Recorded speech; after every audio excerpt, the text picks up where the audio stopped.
নমস্কার, সর্ববিষয় জ্যোতিষ অনুষ্ঠানে আপনাদের সকলকে স্বাগত। আপনাদের সঙ্গে রয়েছি আমি বৃষ্টি।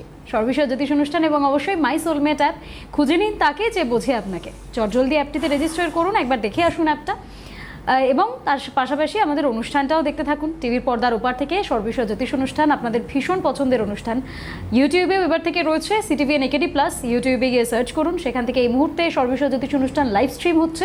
দেখবেন লোগোর চারিপাশে একটা রেড সার্কেল রয়েছে, তার মানে লাইভ স্ট্রিম চলছে। সেটা আপনারা দেখতে পারেন, শেয়ার করতে পারেন। চাইলে পরবর্তীতে ভিডিও ফরম্যাট থাকবে, সেটাও আপনারা দেখতে পারেন, সেটাও শেয়ার করতে পারেন। তবে অবশ্যই সিটিভিএন একেডি প্লাসকে সাবস্ক্রাইব করবেন, যাতে যখন সর্ববিষয় জ্যোতিষ অনুষ্ঠান পোস্ট হবে তখন তার সবার ফার্স্ট নোটিফিকেশনটা যেন আপনার কাছে পৌঁছে যায়। সর্ববিষয় জ্যোতিষ অনুষ্ঠানটা নামটাই যেহেতু সর্ববিষয় জ্যোতিষ, তাই আমরা প্রত্যেকটা বিষয় নিয়েই আলোচনা করি এই অনুষ্ঠানে। ফলত এরকম হয় যে আমার কাছে এত টপিক থাকে, প্রত্যেক দিনই আমি দাদাকে একবার করে জিজ্ঞাসা করি যে কোন বিষয়ে আজকে আমরা কথা বলবো। আজকে করিনি, তার কারণ আমি জানি কোনো না কোনো বিষয় একটা উঠেই আসবে, আর দাদা যখন বলা শুরু করবে সেই বিষয়টাই মূল প্রাধান্য বিষয় হবে। সেটা একটা বিশ্বাসযোগ্যতা যেমন আপনাদের রয়েছে, আমারও রয়েছে। তাই অনুষ্ঠানটা আমরা আজকে তাকে দিয়ে শুরু করব, তার কথা দিয়ে শুরু করব, যার অনুষ্ঠান জ্যোতিষ এবং সংখ্যাতত্ত্ববিদ কৌশিক ডি কাশ্যপ রয়েছেন আমাদের সঙ্গে। তবে তার আগে একটা ছোট্ট কথা চটজলদি বলে দিই, সেটা হচ্ছে দাদার সঙ্গে যারা আপনারা যোগাযোগ করতে চান, তার চেম্বারে যেতে চান, তার জন্য আপনাদেরকে একটা ছোট্ট কাজ করতে হবে। বুকিং নাম্বারটা রয়েছে, বুকিং অন রয়েছে, বুক করতে হবে। 5ই আগস্ট দুর্গাপুর, 6ই আগস্ট আসানসোল এবং 19শে আগস্ট শিলিগুড়ি, 3টে জায়গা। 10 দিন আগে থেকে বুকিং শুরু হয়ে যায়। 5 এবং 6 তারিখ দুর্গাপুর এবং আসানসোলের জন্য বুকিং অন হয়ে গেছে, নাম্বার রয়েছে, আপনারা বুক করে ফেলবেন চটজলদি। এবার চলুন শুনে নিই আজকে তিনি কি বলবেন। জ্যোতিষ এবং সংখ্যাতত্ত্ববিদ কৌশিক ডি কাশ্যপ রয়েছেন আমাদের সঙ্গে। অনেক স্বাগত, নমস্কার। নমস্কার, সকলকে আমার আন্তরিক প্রীতি, শুভেচ্ছা, অভিনন্দন, বড়দের আমার শ্রদ্ধা এবং প্রণাম জানিয়ে আজকের একদম চটজলদি মূল বিষয়ে আসি। গতদিনই কথা প্রসঙ্গে আমি বলতে গিয়ে বলছিলাম যে শনির বক্রি হওয়া নিয়ে বলেছিলাম। দেখুন, আজকে গতদিনের ক্লিপিংস দিয়েই আমরা হয়তো অনুষ্ঠান শুরু করতে পারতাম, কিন্তু আমি বিষয়টাকে সেরকম করতে বলিনি। আমার ভাই দাদা যারা আছেন এখানে, যারা বিষয়গুলোকে অ্যারেঞ্জ করেন আবার কাটিং টাটিং করিনি। তার কারণ হচ্ছে গতদিন শনি বক্রির অবস্থায় আগামী নভেম্বর মাস অবধি টোটাল কি যাবে, সেই ক্ষেত্রে প্রাকৃতিক ঝঞ্ঝা থেকে ভূমিকম্পের কথা আমরা বলে যখন উঠেছি, তারপরেই সেদিন রাত্রি কিংবা পরের দিন সকালেই জাপানের ভয়ঙ্কর ভূমিকম্পের খবর কিন্তু আমাদের কাছে এসছে। এটাকে দেখিয়ে শুরু করতে পারতাম, ইচ্ছা করে করলাম না, কারণ আমার টাচুত ভগবান না করুন আর কোথাও এরকম না হোক, কিন্তু গ্রহযোগ সেরকম নয়। আর আগের দিন আরেকটা কথাও আমি বলেছিলাম, বৃষ্টির উদ্দেশ্যেই বলেছিলাম, কারণ ওর খুব জানার ইচ্ছা থাকে যে কোন গ্রহ কোথায় গেল, কি হবে তার ফলে, যার ফলে বলেছিলাম যে তোমার পাশে পরপর আমি গ্রহদের এরপরে চাপাতে থাকবো। গতদিন অনুষ্ঠানে বক্রি শনিকে বসিয়েছিলাম। আজকে যখন আমরা 31শে আগস্ট অনুষ্ঠান করছি, আগামীকাল 1 আগস্ট থেকে আগামী 2রা সেপ্টেম্বর অবধি শুক্রদেব কন্যা রাশির ঘরে নিচস্থ হতে চলেছেন। অর্থাৎ শুক্র ঠিক আজকের দিনে বসে আছেন সিংহ রাশির ঘরে নিচাভিমুখী। আগামীকাল থেকে শুক্রদেব তার নিজ ঘর কন্যা রাশির ঘরে প্রবেশ করবেন, এবং ঠিক তার পরের দিন 2রা আগস্ট মঙ্গলদেব আজ অবধি এবং আগামীকাল অবধি বসে থাকবেন বৃষ রাশির ঘরে। মঙ্গলদেব 2রা আগস্ট প্রবেশ করবেন মিথুন রাশির ঘরে। তো এতে আর কি গেল আর এলো, গ্রহরা তো এপাশ ওপাশই যাবেন আসবেন, এটাই স্বাভাবিক। হ্যাঁ, এবার কিছু যাবে এবং আসবে। এই দুটি গ্রহের যে পরিবর্তন, তার সঙ্গে 27 তারিখ জুলাই মাসের শনিদেব বক্রি হয়েই গেছেন। মঙ্গল যেই আগামী 2 তারিখ ঢুকবেন মিথুন রাশির ঘরে, সেখান থেকে আগামীকাল 1 তারিখ যে শুক্রদেব নিচস্থ হবেন, মঙ্গলের চতুর্থ দৃষ্টি ওই শুক্রের ওপরে নিক্ষেপ হওয়া শুরু হবে আগামী 2 তারিখ রাত্রিবেলা থেকে, চলবে সেপ্টেম্বর মাসের 18 তারিখ অবধি। কারণ মঙ্গল মিথুন রাশির ঘরে সেপ্টেম্বরের 18 তারিখ অবধি থাকবেন। যদিও শুক্রদেব অতক্ষণ থাকবেন না, শুক্রদেব 1 সেপ্টেম্বর প্রবেশ করবেন কন্যা রাশির ঘরে। ওখান থেকে কন্যা রাশির ঘর কভার আপ করে আগামী 2রা সেপ্টেম্বর তুলা রাশির ঘরে চলে যাবে। তবে আগামী নভেম্বর মাসের মিডলের পর প্রায় 3rd উইক অবধি শুক্রদেব কিন্তু কন্যা আর তুলার মধ্যেই ঘোরাঘুরি করবেন। এটা একটা সিগনিফিক্যান্ট। এবং মঙ্গলদেব মিথুন রাশির ঘরে প্রবেশের ফলে যেটা হবে, শুক্রদেবের ওপর যেরকম চতুর্থ দৃষ্টি ফেলবে, তার সপ্তম দৃষ্টি ধনুরাশির ওপর, অষ্টম দৃষ্টি থাকবে মকর রাশির ঘরে। ধনুরাশি এবং মকর রাশির ঘরে বর্তমানে কোনো গ্রহ নেই, বাঁচা গেল, তাই না? মনে হচ্ছে একটু চার্টে আসি। চার্ট না দেখলে না মানুষ বুঝবে না, যারা বুঝতে চায়, যারা বুঝতে চায় না কেবল ফোন করলেই জীবন ঘুরে যাবে আর কিসব লতাপাতা বাঁধলেই আর মা কালী তারার পায়ে দিলে ঘুরে যাবে ভাবে, তাদের জন্য তো আমি নই, বেকার। একটু জ্যোতিষশাস্ত্রটা বুঝে নিয়ে কাজ করা ভালো, তাহলে যৌক্তিকতা থাকবে। আর জ্যোতিষশাস্ত্র কপাল ঘোরানোর শাস্ত্র না, এটা আমরা বুঝতে পারবো। নিজেদের কর্ম করতে হয়, জ্যোতিষশাস্ত্র দিশা দেয়। তা যখনই বুধ গ্রহের ঘর, মিথুন রাশির ঘর আমরা জানি, সেখানে মঙ্গলদেব আগামী 2 তারিখ প্রবেশ করবেন। আমি ঠিক ওই টাইমিং অনুযায়ী 4টা কাস্ট করে রেখেছি এখানে, যার ফলে দেখুন বুধ এবং মঙ্গল একত্রিত মিথুন রাশির ঘরে এখন দেখা যাচ্ছে। আগামী 5 তারিখ বুধ নিচে নেমে আসবেন, বৃহস্পতি যেখানে আছেন তুঙ্গ ক্ষেত্রে কর্কট রাশির ঘরে এবং অধুনা রবিও আছেন, সেখানে ঢুকে যাবেন বুধ। সুতরাং মঙ্গল এখানে থাকবেন 18ই সেপ্টেম্বর অবধি। তা মঙ্গল এখানে থাকার ফলে কি হবে?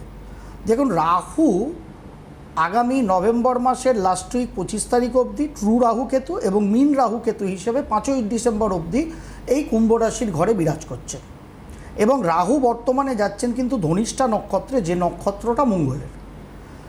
মঙ্গলের কোনো দৃষ্টি রাহুর ওপরে নেই, কিন্তু যেই মঙ্গলদেব মিথুন রাশির ঘরে প্রবেশ করবেন, রাহুর দৃষ্টি সম্পাত কিন্তু মিথুন রাশির ঘরে আজও আছে, আগামী 2 তারিখের পরেও থাকবেন, যতক্ষণ না রাহুদেব মকর রাশিতে সরছেন। সুতরাং এবার মিথুন রাশির ঘরে মঙ্গলদেব ঢুকলেন, রাহুর কাজ কি? রাহুকে আমরা কি জানি? শনিদেবের শিষ্য, শনির চেলা বলা হয় রাহুকে। কিন্তু দুজনের কার্যকারিতায় একটু পৃথকতা আছে। কারণ শনিদেব কোনো কিছুকে পরিত্যক্ত করেন কিংবা কোনো কিছুকে ক্যান্সেল করেন, বলা যায় যে কোনো কিছুকে মানে ডিনাই করে দেন। কিন্তু রাহুদেবের একটা উল্টো নেচার আছে। রাহুদেব ডিনাই তো করেন না, উল্টে নেগেটিভটাকে আরও বাড়িয়ে দেন। মানে ঝগড়া করছেন আপনি, রাহু এমন একটা বিষয়বস্তু যে ঝগড়ার মধ্যে আরও বেশি ঘৃতাহুতি করে আপনার ঝগড়াটা বাড়িয়ে দেবে। এই হচ্ছে রাহু। আগুন জ্বলছে, ছাত্র আন্দোলনের নামে আন্দোলন চলছে, সব কিছুই হচ্ছে, খুবই ভালো। কিন্তু এইগুলো যখনই রাহুর দৃষ্টি মঙ্গলের ওপর মিথুন রাশির ঘরে আসবে, যেখানে সবথেকে বড় যেটা সিগনিফিকেন্ট বলার কথা, ফোনে কেউ আছেন নিশ্চয়ই নেব, আমাদের যে স্বাধীনতার হরস্কোপ, মানে স্বাধীন ভারতের 15ই আগস্ট রাত 12টার সময় নিউ দিল্লিকে ল্যাটিটিউড লঙ্গিটিউড নিউ দিল্লির ধরে যে হরস্কোপটা হয়, অধুনা যে আমরা ভারতবাসী, সেই ভারতবর্ষের জন্মছক অনুযায়ী মঙ্গলটা কিন্তু বর্তমানে যেরকম মিথুন রাশির ঘরে যাবে 2 তারিখ থেকে, ওই জন্মছকে স্বাধীন ভারতের জন্মছকে কিন্তু মঙ্গলের প্লেসমেন্ট মিথুন রাশির ঘরে। আর বর্তমানে মঙ্গলের দশা পিরিয়ডেই ভারতবর্ষ চলছে এবং মঙ্গলের সঙ্গে অন্তর্দশা রাহুর। যদিও এটা পুরোপুরি অ্যাক্টিভেশন, এখানে অনেক মত আছে, এখন এত স্বল্প সময় এই জ্যোতিষ বোঝানো যায় না বলে বোঝাচ্ছি না। কিন্তু ওভারঅল বিংশোত্তরী দশা ধরলে মঙ্গল রাহুর দশা চলছে। এবার ট্রানজিট করছে মঙ্গল কোথায়? যেখানে আমার স্বাধীন ভারতের মঙ্গল জন্মকালীন, মানে 15ই আগস্ট রাত 12টায় বসছিল ওই মিথুন রাশির ঘরে, এবার বসে তো ছিল। কিন্তু বর্তমানে রাহু কুম্ভ রাশির ঘর থেকে ওই মঙ্গলদেবের ওপর দৃষ্টি সম্পাত করছে এবং দশাও মঙ্গল রাহুর চলছে। সপ্তমপতি এবং দ্বাদশপতি মঙ্গল স্বাধীন ভারতের জন্য চূড়ান্ত মারক, যেহেতু বৃষলগ্নের কুণ্ডলী স্বাধীন ভারতের, সে দ্বিতীয় ঘরে বসে আছে। সুতরাং আমাদের আশেপাশ থেকে এবং নানাবিধ ঝুট ঝামেলা অশান্তি, অর্থনৈতিক ক্ষেত্রে কোনো সমস্যা, কারণ মঙ্গলের চতুর্থ দৃষ্টি পঞ্চমে নিচস্থ শুক্রের ওপরে পড়বে। পঞ্চম স্থানটা স্পেকুলেশন, ভয়ঙ্কর আপডাউন হতে পারে শেয়ার বাজার, এবং ভয়ঙ্কর বিপত্তি আমাদের মানে চলাফেরার ক্ষেত্রে, প্রাকৃতিক ক্ষেত্রে এবং কোনো রকম ঝুট ঝামেলা অশান্তির ফলে। কারণ রাহু যখনই মঙ্গলের ওপর দৃষ্টি মারবেন, মঙ্গলের অগ্নিকারকত্ব বৃদ্ধি পাবে। আর মঙ্গল মানে কে? মূলত সেনাপতির কারক মঙ্গল, পুলিশ প্রশাসন আর্মি এদের কারক, তাই না? আর রাহু কী করবে? ব্যাটার ছেলে ওই আগুনটায় ঘি দেবে। সুতরাং আরও বেশি টার্ময়েল সিচুয়েশান কিন্তু আগামী দিনে আমরা দেখতে পারি। আমার দেশের সাপেক্ষে প্রত্যেকটা ভারতবাসীকে যথেষ্ট সাবধানতা অবলম্বন করে চলতে হবে। মঙ্গল মিথুন রাশির ঘরে 3টে নক্ষত্র হোল্ড করবে, মৃগশিরা, আদ্রা এবং পুনর্বসু। দেখুন রাহু তো যতক্ষণ কুম্ভ রাশির ঘরে থাকবে ধনিষ্ঠা নক্ষত্র নিয়েই থাকবে, যেটা মঙ্গলের। এবার মঙ্গল যখন প্রবেশ করলো নিজের নক্ষত্র মৃগশিরায় প্রবেশ করবে 2 তারিখ থেকে, এটা থাকবে হচ্ছে 12 তারিখ অবধি অগস্ট মাসের। 12ই আগস্ট অনওয়ার্ডস ওখানে কিন্তু মঙ্গল রাহুর নক্ষত্র ধরবে। সুতরাং রাহু মঙ্গলের নক্ষত্রে অবস্থান করছেই, যেটা আগামীতেও করবে, ডিসেম্বরের 5 তারিখ অবধি করবে। আবার মঙ্গল এই যে ট্রানজিট করবে মিথুন রাশির ঘরে, তখন আদ্রা নক্ষত্র দিয়ে যাবে, যেটা রাহুর নক্ষত্র। সুতরাং নাক্ষত্রিক এক্সচেঞ্জ, উল্টে রাহুর দৃষ্টি মঙ্গলের ওপর। সুতরাং 12ই অক্টোবর থেকে 27শে অক্টোবর অবধি যতক্ষণ রাহুর আদ্রা নক্ষত্রে মঙ্গলদেব মিথুন রাশির ঘরে থাকবে, আপামর আপনার কি রাশি লগ্ন ভুলে যান, গুলি মেরে দিন। চলাফেরা সাবধানতা অবলম্বন করে করবেন। কোনো ঝুট ঝামেলা অশান্তির মধ্যে আপনি একদম শেষ বিন্দু অবধি চেষ্টা করতে হবে না জড়ানোর। কোনো রকম উত্তেজনার সৃষ্টিকারী কোনো কথাবার্তা কিংবা কোনো রকম অ্যাক্টিভিটি করানো যাবে না। নিজেদের জীবনচর্চার ক্ষেত্রেও গৃহ পরিবার থেকে, পরিবেশ থেকে, সর্বক্ষেত্রে এটা কিন্তু মেনটেন করতে হবে আপনাকে আমাকে। তার কারণ সামগ্রিক অর্থে এফেক্ট আপনার আমার ব্যক্তিগত এফেক্ট হবে না, এটা কিন্তু নয়, চরমভাবে হবে। সুতরাং একদম 12ই আগস্ট থেকে প্রায় আগস্টের এন্ড অবধি মুটের ওপর ধরে রাখুন, প্রত্যেকটা মানুষ আমাদের যথেষ্ট সাবধানতা অবলম্বন করে কিন্তু চলতে হবে। যারা অর্থনৈতিক ক্ষেত্রে শেয়ার বাজার টাজারে স্পেকুলেশনের কাজ কারবার করেন, পয়সা ইনভেস্ট করেন স্পেকুলেটিভ মার্কেটে, মানে ফাটকা করেন, তারা কিন্তু যথেষ্ট সাবধানতা অবলম্বন করবেন, বুদ্ধির প্রয়োগ করবেন। শুধু বুদ্ধির প্রয়োগ করলে হবে না, যথাযথভাবে মানুষের মানে যাদের এই বিষয়ে জ্ঞান গম্যি আছে, মানে আপনাদের এক্সপার্টদের পরামর্শ নিয়ে ধীরে চলবেন, ধীরে ইনভেস্ট করবেন। তার কারণ এই জায়গাটা ভয়ঙ্কর একটা ক্রিটিক্যাল সিচুয়েশান নানাবিধ ক্ষেত্রে তৈরি করবে। সেটা যেরকম সামাজিক হ্যাজার্ড তৈরি করতে পারে, সেরকম অর্থনৈতিক প্রাকৃতিক হ্যাজার্ডও তৈরি করবে। এবং দ্বাদশপতি দ্বিতীয় ঘরে র্যাডিক্যাল মঙ্গলের ওপর স্বাধীন ভারতের যেহেতু মঙ্গল ট্রানজিট করবে এবং রাহুর দৃষ্টি নিয়ে ট্রানজিট করবে, দ্রব্যমূল্যের অবস্থা কিন্তু আকাশ ছোঁয়া যাবে। যারা আমার সম্ভবী অ্যাস্ট্রোর অনুষ্ঠান শোনেন বা সিটিভিএনে আমাকে আমার অনুষ্ঠান পছন্দ করেন, তারা জানেন এই বছরে যখন চান্দ্র কিংবা সৌর বছর পরাভব ঢুকেছিল, তখনই ওখান থেকে ইন্ডিকেশন করাই ছিল। কারণ চন্দ্রের ওপরে নির্ভর ছিল এবারে দ্রব্যমূল্য। সেখানে বলাই হয়েছিল প্রচুর বৃষ্টি হবে, দেখছেন তো কী অবস্থা হচ্ছে। সুতরাং কাগজে কি অধিক প্রচলিত দৈনিকে কি বেরিয়েছিল, দক্ষিণবঙ্গে নাকি বৃষ্টি হবে না, হ্যান হবে না, ত্যান হবে না। তখনই বলেছিল নভেম্বরে গিয়ে রেজাল্ট দেখা যাবে কি হলো।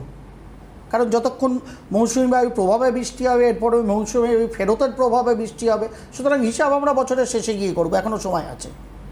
সেটা আপনি আমি সকলে দেখতে পাচ্ছি। কিন্তু এত বৃষ্টি হওয়া সত্ত্বেও যেরকম চাষবাস ভালো হবে, তা সত্ত্বেও মূল্য বৃদ্ধি হবে। সেরকমই প্রভাব নতুন বর্ষ প্রবেশে সৌর এবং চান্দ্র উভয় বছরেই ছিল।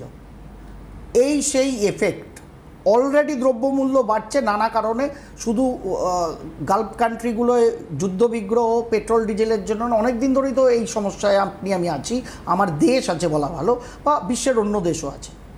কিন্তু সামগ্রিকভাবে নানাবিধ হ্যাজার্ড তৈরি এবং দ্রব্যমূল্য কিন্তু বৃদ্ধি পাবে। সুতরাং হঠাৎ করে আপনার প্রয়োজন নেই গ্যাটের করি খরচা করে অহেতুক আপেল মৌসম্বি এসব ফোন টোন হ্যান ত্যান কিনতে যাবেন না। তা নাতে কিন্তু ভাড়ে বা ভবানি হবে আগামী দিনে। সুতরাং যেটুকুনি প্রয়োজন 200% করতেই হবে, 300% সেই কাজটা করবেন। তাতে ধার করতে হলে হবে, কিন্তু যথাযথ পকেট বুঝে আপনার কোটটাকে সেরকমই কাট করবেন যতটা কাপড় আপনার কাছে আছে। অ্যাকর্ডিং টু ইয়োর ক্লোথ আপনার কোট কিন্তু কাট করবেন, এটাকে মাথায় রেখে চলবেন। ওভারঅল ভূমিকম্পের প্রবণতা অ্যাকচুয়ালি নর্থ ইস্ট এবং নর্থ ইস্ট সেক্টরে প্রভূত পরিমাণে বাড়ছে। আমার দেশ নয়, গ্লোবালি বলছি, প্রভূত পরিমাণে বাড়ছে আগামী দিনে। এবং এই প্রবণতা কিন্তু ওই আমি বৃষ্টিকে বলেছিলাম নভেম্বর অবধি তোমার পাশে আমি গ্রহ বসাতে শুরু করব। আমি তো গ্রহ নক্ষত্র মানে কে কোথায় যাচ্ছে কি করছে বেশি বলি না একটাই কারণে, কারণ আমি রাশিফলের পক্ষে নই, আমি সামগ্রিকতার পক্ষে, অ্যাওয়ারনেসের পক্ষে। জ্যোতিষশাস্ত্র বলে ভাই চোখ খোলো, ঈশ্বর প্রেরিত জ্যোতি আসছে, চোখ খোলো, হৃদয় চক্ষু ওপেন করো, সঠিকভাবে আলোটাকে নাও, নিজের কর্ম পদ্ধতি দিশা দেখো, ঠিকমতো কাজ করো, কোথায় স্লো খেলতে হবে, কোথায় ফাস্ট খেলতে হবে। সঠিক ম্যানেজার তুমি প্লেয়ার, তুমিই ম্যানেজার। এটাকে যদি করতে পারো জ্যোতিষশাস্ত্র বলে তাহলে তুমি জিতবে। আর যদি রাশিফলের পেছনে দৌড়াও কিংবা টোনা টোটকা কিংবা অমাবস্যা পূর্ণিমা তার পেছনে দৌড়াও, তাহলে ভগবানই নিজে বলছে, ভগবানই জানে, ভগবানই বলছেন ভগবানই জানে, আমি জানি না। এবার কাজকর্ম আপনাদের হাতে। কি হবে, যেহেতু মঙ্গল শুক্রের দৃষ্টি থাকবে, সুতরাং আবার এপস্টিন ফাইলের চক্কর হয়তো আসতে পারে, আবার কিছু নতুন করে কোনো রকম বেশ মুখরোচক ইনস্টা বা ফেসবুক নিউজ তৈরি হতে পারে বিশ্বজনীন ক্ষেত্রে। আপনার আমার ব্যক্তিগত জীবনচর্চার ক্ষেত্রে এই জায়গাগুলোকে খুব সামলে নিয়ে কিন্তু চলতে হবে, সেগুলোকে মাথায় রেখে চলবেন। ওভারঅল চলাফেরা খুব সাবধানে করবেন, খাওয়া দাওয়া সাবধানে করবেন, কথা কিনবেন বেশি, বেচবেন কম। বেশি বেচতে গেলেই কিন্তু ঝগড়াঝাটি, অশান্তি থেকে মারামারি শুরু হয়ে যাবে। আশা করি আমি শান্তিপ্রিয় শান্ত মানুষ, এটা চাই না, তাই না? কেউ ফোনে আছে, এবার নিয়ে ফেলি। বেশ, একজন দর্শক বন্ধু রয়েছেন টেলিফোন লাইনে। হ্যালো, কে বলছেন, কোথা থেকে বলছেন? হ্যালো ম্যাডাম, আমি শ্রীরামপুর থেকে বলছি। শ্রীরামপুর, বলে ফেলুন। হ্যাঁ স্যার, নমস্কার। নমস্কার। নমস্কার। বলছি স্যার, আমি একটু আমার মেয়ের ব্যাপারে জানতে চাই। বেশ, একটুই বলবো। মেয়ের নামটা বলুন একটু করে। মেয়ের নাম শ্রীপর্ণা ভট্টাচার্য। বেশ, ডেট অফ বার্থ শ্রীপর্ণার? 18/11/1999। 18/11/1999। তো ক্রিকেট ফুটবল প্লেয়ার হওয়া উচিত ছিল। বলুন। বিকেল 4:40 স্যার। হ্যাঁ, বিকেল 4:40। বিকেল 4:40। বেশ। হ্যাঁ। বলছি একটু কোথায় হয়েছে, কোথায় হয়েছে? শ্রীরামপুর। শ্রীরামপুর। শ্রীরামপুর। আপনারা অ্যাকচুয়ালি খুব লাকি মানুষ, কিন্তু সকালবেলায় উঠেই বলেন আমরা শ্রীরামপুরে থাকি, শ্রীরামপুরে থাকি। মানে বাই ডিফল্ট চান না চান, আস্তিক হন না নাস্তিক হন, রামের নামটা অলওয়েজ উচ্চারণ আপনাদের করতেই হয়। হ্যাঁ। সুতরাং ভালো লাগুক আর মন্দ লাগুক, সবসময় আপনারা জয় শ্রীরামের দলেই আছেন। বেশ, রাম নামেও তো ভূত যায়, অন্তত সেটাও যাচ্ছে আপনাদের। কী বারে জন্ম ছিল শ্রীপর্ণার? বৃহস্পতিবার। বৃহস্পতিবার, মেষ লগ্ন এবং কুম্ভ রাশি দেখা যাচ্ছে, তাই তো? হ্যাঁ হ্যাঁ হ্যাঁ হ্যাঁ। মেষ লগ্ন, কুম্ভ রাশি, বক্রী, প্রচুর গ্রহ বক্রী। বুধ তুলায় বক্রী, বৃহস্পতি মেষে বক্রী, শনিও মেষে বক্রী। বেশ, বলুন, এ চাকরি বাকরি করে কি? চাকরি বাকরিতে চেষ্টা করছে স্যার। হ্যাঁ, ওটাই জানতে চাইছি, ক্যারিয়ারটা। কেরিয়ারটা জানতে। এমনি পড়াশোনাও কি করেছিল? BSc honours. বিএসসি অনার্স করেছিল, সে তো অনেক দিন শেষ হয়ে গেছে নিশ্চয়ই। হ্যাঁ হ্যাঁ হ্যাঁ, তারপর থেকে ও চাকরির চেষ্টা করছে। কি চাকরি? সরকারি চাকরি। কি বিষয়ে, কোন লাইন? আপনার এমনিতে কেন্দ্রীয় সরকারের যে চাকরি আছে না, সিজিএল আছে, সিএইচএসএল আছে, তো সবই দিচ্ছে, ব্যাংক সবকিছু পরীক্ষাই ও দিচ্ছে। বেশ, খুব ভালো করছে। ব্যাপার হচ্ছে ব্যাংকে দিতেই পারে, আমার আপত্তি নেই। এই জন্মছকটায় সব থেকে একদম পিন পয়েন্টিং টার্গেট করা উচিত ছিল বলছি। তার কারণ জায়গাটা যথেষ্ট ভালো, প্র্যাকটিক্যালি ওর এর আগেই চলছিল। সেটা হচ্ছে অ্যাডমিনিস্ট্রেটিভ যত কিছু জোন আছে সেগুলো ওর ট্রাই করা উচিত। যতদিন না পাই, ও যদি মনে করে যেহেতু বিএসসি অনার্স করেছে, ওর কিন্তু চাকরি বাকরি নিজের থেকে কিছু করা উচিত, মানে আদার্স প্রাইভেট করতে করতে। এবার চেষ্টা করলাম সরকারি, পেলে ভেরি গুড, থ্যাংক ইউ ভগবান। আর ওর চাকরি করে বা বিবাহের পর ওকে কিন্তু পশ্চিমবঙ্গের বাইরে যেতেই হবে, বুঝেছেন? বিয়ের ক্ষেত্রটা এখানে একটুখানি ডাইসি আছে, সুতরাং বুঝে শুনে মেয়ের বিয়ে দিতে হবে। প্রেম প্রীতি ভালোবাসা না করলেই হয়। আপনার মেয়ের শারীরিক ক্ষেত্রে কিছু প্রবলেম আছে, তার মধ্যে সবথেকে বড় যেটা প্রবলেম সেটা হচ্ছে ওর শরীরে ভয়ঙ্কর ক্যালসিয়াম ডেফিসিয়েন্সি আছে, এবং কিছু মহিলাদের সমস্যাও থাকার কথা এই হরোস্কোপ অনুযায়ী। এই জায়গাটাকে আচ্ছা আপনি বলছেন, মানে এইগুলো এখনো অবধি দেখা যায়নি কিছু, তাই তো? না স্যার, একটু দেখা গেছে, একটু মহিলাদের যে সমস্যার ব্যাপারটা সেটা একটু সামান্য হলেও একটু ট্রাবল দিচ্ছে এখন, দেখতে পাচ্ছি। হ্যাঁ, একটু ডাক্তারবাবুদের সঙ্গে পরামর্শ করে চলতে বলবেন, খাওয়া দাওয়াটা ঠিক মতো করতে বলবেন। চাকরি বাকরি এখানে 200% হবে। পশ্চিমবঙ্গে থাকাকালী হবে না, 2027 সাল পড়ার সঙ্গে সঙ্গে বা তার আগে আপনার মেয়ে পশ্চিমবঙ্গের বাইরে চলে যাবে। আচ্ছা আচ্ছা। ঠিক আছে, বিয়েটা আচ্ছা, খালি বলছি, সাবধান। চাকরি পাচ্ছে, মানে চাকরি অলরেডি পাচ্ছে, কিন্তু কি বলুন তো জয়েনটা না ভীষণ স্লো হচ্ছে, মানে ওর জয়েন যেন কিছুতেই আসতে চাইছে না। মানে এই যে- বুঝলাম না, চাকরি পাচ্ছে মানে সরকারি না বেসরকারি? হ্যাঁ সরকারি সরকারি। জয়নিং আসছে না? কিছুতেই আসতে চাইছে না, জয়েনটা যেন ওর কিছুতেই, মানে ওর থেকে পরে যারা পাচ্ছে তারা চট করে জয়েন করছে, কিন্তু ও তাদের আগে সে বসে আছে, কিন্তু ওর জয়েন যেন আসছে না। ওর জয়েন কিছুতেই আসছে না? না, জয়েনটা ভীষণ ট্রাবল হচ্ছে দেখছি। কিচ্ছু ট্রাবল হচ্ছে না, একদম হয়ে যাবে, টাইম অন হয়ে গেছে। আচ্ছা, জুলাই মাসের 9 তারিখ থেকে টাইম অন হয়ে গেছে, যে কোনো সময় চাকরি বাকরিও পেয়ে যাবে। এটা চাকরি বাকরিরই চার্ট, খালি শরীরটা আর মাথাটা ঠান্ডা রেখে চলতে হবে। আমার কথা সবাইকে শুনতে হবে এরকম কোনো মানে নেই। না স্যার, আপনার কথা ফলো করে আমার কথা না, আপনার মেয়েকে বলবেন, তার কথা, মানে আচ্ছা। ওর কথাই শুনতে হবে। মানে ওর তো একটু হেডমিস্ট্রেসটাই, মানে ওর কথাটা না শুনলেও একটু মানে ভেতরে ভেতরে একটু দাঁত কিরমির করে। আচ্ছা আচ্ছা। সেইটাকে একটু ফ্লেক্সিবল হতে বলবেন, শরীরটাকে ঠিক রেখে চলতে বলবেন, খালি বিয়ের জায়গাটা একটু সাবধান থাকবেন, ঠিক আছে? ওই জায়গাটা ছাড়া কর্ম, অর্থ, এই দিক থেকে কোনো চাপ নেই, অলওয়েজ চলছে, চলবে। 9 জুলাইয়ের পর থেকে টাইম অন হয়ে গেছে, যে কোনো দিন সুখবর এসে যাবে।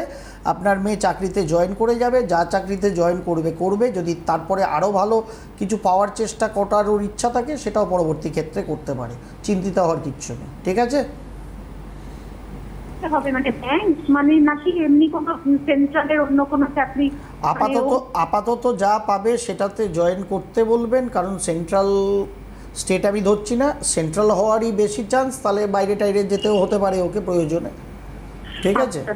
সুতরাং যেহেতু পশ্চিমবঙ্গে থাকা যাবে না, তাহলে সেন্ট্রাল গভর্নমেন্টটাই বেশি ভালো হয়, তাই না? যেখানে বিয়ের পরে ও ট্রান্সফার পেয়ে যাবে, এটা সুবিধা, এই আর কি। হয়ে যাবে চাকরি, চিন্তিত হওয়ার কিছু নেই, একদম পাক্কা হয়ে যাবে, হয়ে যাবে একদম। কবে নাগাদ যাবো? 9 জুলাইয়ের পর থেকেই টাইম অন হয়ে গেছে, বললাম যে আচ্ছা 9 জুলাইয়ের পর থেকে টাইম অন হয়ে গেছে, চিন্তা করছেন কেন এত? আপনার কাছে যদি আমি যাই, আপনি তো হাওড়াপুলিতে দেখেন, একদম। কবে নাগাদ গেলে আমার আমি বুধবার করে থাকি, খালি ফোন করে জেনে নেবেন। সামনের বুধবার থাকবো না, কারণ দুর্গাপুরে থাকবো। 12 তারিখ আমি শেওড়াপুলিতে থাকবো। বুকিং যা হবে 12 তারিখের জন্য হবে। আচ্ছা স্যার, আচ্ছা। ঠিক আছে ম্যাম, ভালো থাকুন। বেশ, একদম একদম অগস্ট মাসের আমার মনে হচ্ছে স্বাধীনতা 80তম বছর ভারতবর্ষ ঢুকবে, আর শ্রীপর্ণার শ্রীরামপুরে সুখবরটাও আসবে। বেশ, আজকে তাহলে সমস্ত সুখবর দিয়ে আমরা আমাদের অনুষ্ঠান শেষ করছি। একদম যাওয়ার আগে একটা ছোট্ট কথা, 5 তারিখ দুর্গাপুর এবং 6 তারিখ আসানসোল বুকিং অন রয়েছে। বুকিং একদম। নাম্বারটা আপনারা পেয়ে গেছেন, চটজলদি বুক করুন এবং চলে আসুন। আজকের জন্য আমরা অনুষ্ঠান এখানেই শেষ করছি। আপনাদের সকলকে অনেক ধন্যবাদ। নমস্কার দাদা, নমস্কার।